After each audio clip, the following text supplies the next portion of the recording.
د بهرنیو چارو وزارت سیاسي مرستیال په کابل کې د اقلیمي بدلون د څیړلو په یوه غونډه کې وايي په افغانستان کې د وروستیو 12 لسیزو په لړ کې د کیمیاوي وسلو کارولو د هیواد چاپیریال ته جدي زیان رسولی دی. شیرمحمد عباس ستانکزی له نړۍ او د افغانستان په جګړه کې له ښکېلو هیوادونو غواړي د چاپیریال په اړه مسایل د سیاسي نکړي.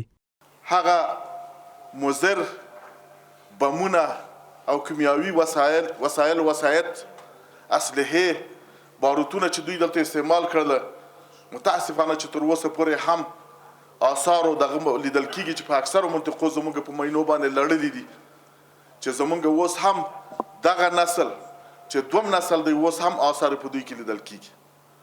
زه جزئیاتو ته نه ځم، په صحیح بخش کې تاسو کولی شئ چې معلومات وکړئ چې په افغانستان باندې څومره تاثیر وکړي. ښاغلی ستانکزی په بله برخه کې د هیواد د اوبو پر مهار ټینګار کوي او خبرداری ورکوي په داسې حال کې چې د هیواد اوبه مدیریت نشي افغانستان به تر راتلونکو څو کلونو د اوبو د کمښت له ستونزې سره مخ شي.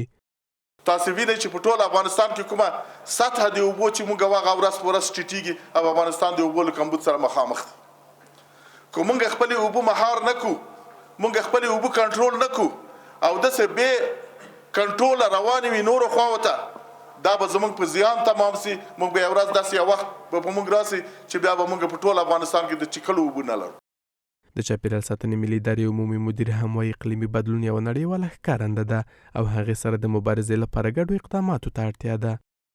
د اقلیم د بدلون له امله رامنځته شوې ننګونو ته د رسېدو لپاره د ملي او نړیوالو بنسټونو ګډې ملي همکاري او ګډو هڅو ته اړتیا ده. د نړیوالو همکارانو لخوا په افغانستان کې د چاپیریال ننګونو ته نه پاملرنه او په دې برخه کې کمزوري همکاري د خلکو په ځانګړې توګه د سیمه ییزې ټولنې ښځو او ماشومان له خطر سره مخ هغوی ته زیان اړولی.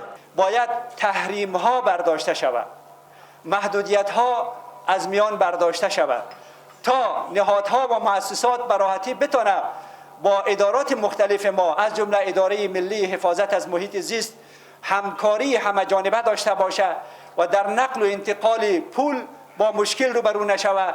د یوناما مشره په دې غونډه کې وایي دغه بنسټ په افغانستان کې د اقلیمي بدلون اغیزو سره مبارزې لپاره له هڅو ملاتړ کوي.